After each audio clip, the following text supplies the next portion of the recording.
शेतकरी मित्रांनो नमस्कार. मी कृषी डॉक्टर सूर्यकांत आपल्या सर्वांचं पुन्हा एकदा सरचे स्वागत करतो भारत ॲग्रीच्या मराठी यूट्यूब चॅनलमध्ये. जसं की तुम्ही स्क्रीनवरती पाहत आहात, आजचा विषय थोडासा वेगळा आहे. डायरेक्ट आपण कुठल्याही स्पेसिफिक पिकाबद्दल बोलणार नाही, परंतु एकंदरीत आपल्या जमिनीचं आयुष्य किंवा आपल्या जमिनीची ताकद, आपल्या जमिनीची गुणवत्ता आपण कशा प्रकारे वाढवू शकतो आणि एकंदरीत त्याचा फायदा आपण आपल्या पीक उत्पादन वाढीमध्ये कसा करून घेऊ शकतो ते मी तुम्हाला सांगणार आहे.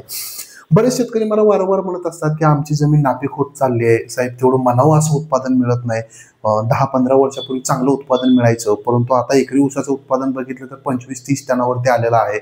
मग नेमकं काय होतंय? आम्ही जेवढी आवश्यक आहे तेवढी खतं तर टाकतोय, खर्च पण तेवढा करतोय, पण उत्पादन येत नाही.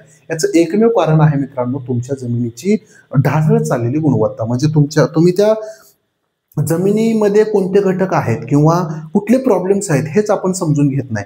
ते समजून घेऊन आपल्याला कशा प्रकारे जमिनीची ताकद किंवा गुणवत्ता वाढवायची आहे हे आपण आजच्या व्हिडिओमध्ये पाहणार आहोत. प्रत्येक शेतकऱ्यांनी शेवटपर्यंत पाहावा असा हा व्हिडिओ आहे. नक्कीच 4 ते 5 मिनिटं तुमच्या जमिनीसाठी अतिशय महत्त्वाचे असणार आहेत. चला तर वेळ न घालवता सुरू करूया. सगळ्यात अगोदर मित्रांनो हे समजून घ्या की आपल्या जमिनीची गुणवत्ता कशी खराब होते, म्हणजे मातीची क्वालिटी खराब होण्यामागची कारणं कुठली कुठली आहेत. जास्तीत जास्त रासायनिक खतांचा वापर. आपण प्रत्येक गोष्टीला एकच पर्याय करतोय, तो म्हणजे रासायनिक खतं. तर ते करणं आपल्याला टाळायचं आहे.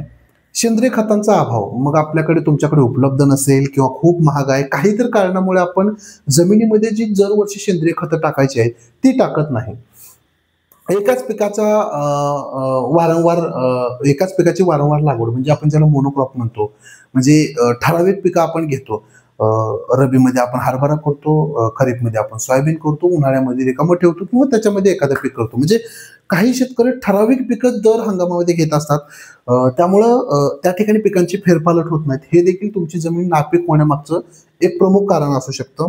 माती परीक्षण न करणे, फक्त अंदाजी लोक टाकतायत म्हणून खतं टाकत जायचं. कारण कसं बघा, प्रत्येक जमिनीसाठी त्याच पिकासाठी वेगवेगळं खत व्यवस्थापन असू शकतं. म्हणजे सोयाबीनच करताय, परंतु प्रत्येक शेतकऱ्यांसाठी सोयाबीनचं नियोजन वेगळं असू शकतं, कारण त्याची जमीन वेगळी आहे. त्यामुळं माती परीक्षण करणं खूप महत्वाचं आहे. जमिनीची होत असलेली धूप असेल,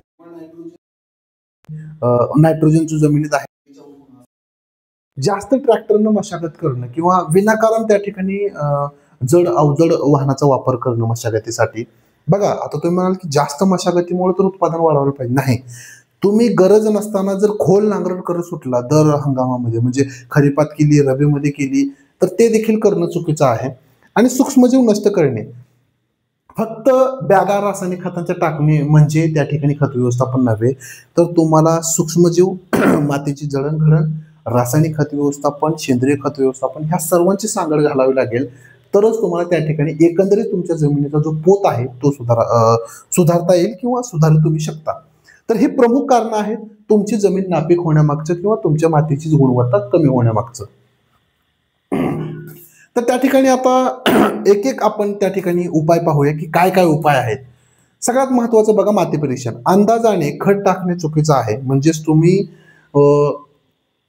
सोयाबीन पीक आहे 1 बॅग टाका, उडीद पीक आहे 1 बॅग टाका, ऊस पीक आहे चला ही 5 बॅग टाका. बऱ्याचदा शेतकरीच मनाने ठरवतात किंवा दुकानदारांनी एकच रट्टा लावलेला असतो की हेच टाकायचं, हा हेच न्यायचं.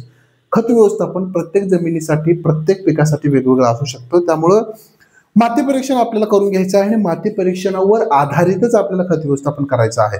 प्रत्येक पिकासाठी करायचं का? नाही. निदान 1.5-2 वर्षात तुम्ही एकदा माती परीक्षण केलं तरी चालेल. प्रत्येक पिकाला किंवा प्रत्येक पिकाच्या लागवडीपूर्वी माती परीक्षण करायची गरज नाही.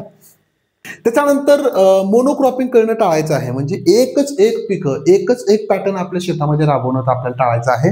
पिकांची गरजेनुसार फेरपालट करायची आहे. तुम्हाला ठराविक हंगामामध्ये ठराविक काळासाठी जमिनीला रेस्ट देखील द्यायची आहे.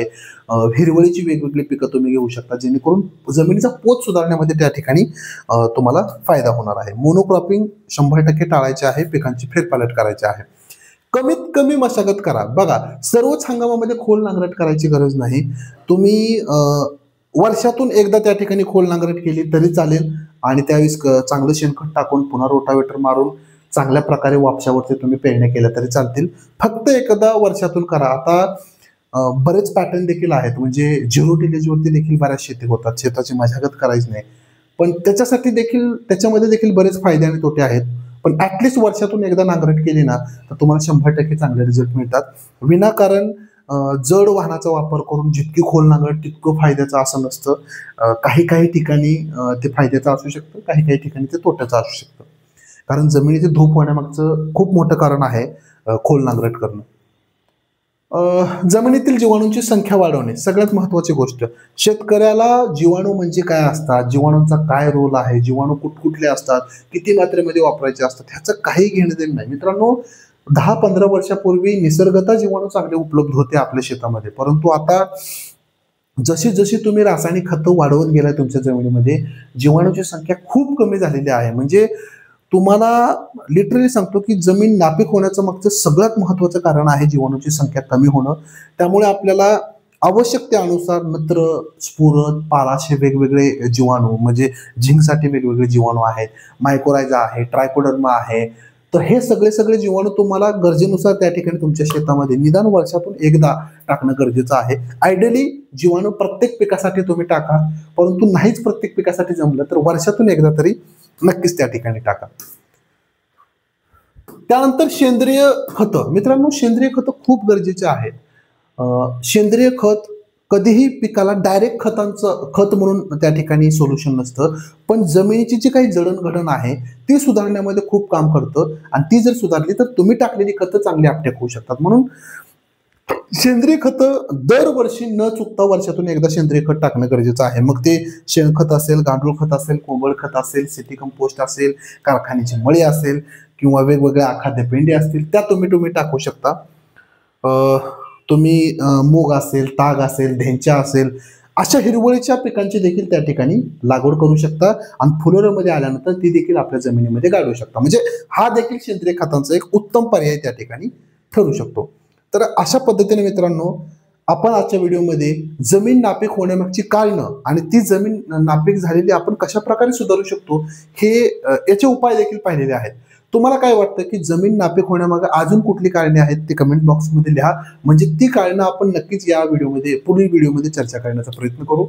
व्हिडिओ माहिती आवडली असेल तर नक्कीच लाईक्स, कमेंट, शेअर करा. आणि सगळ्यात महत्त्वाची गोष्ट, आमच्या यूट्यूब चॅनलला म्हणजे भारत ॲग्री मराठी यूट्यूब चॅनलला तुम्ही सबस्क्राईब केलं नसेल तर एकदा सबस्क्राईब करून घ्या. धन्यवाद.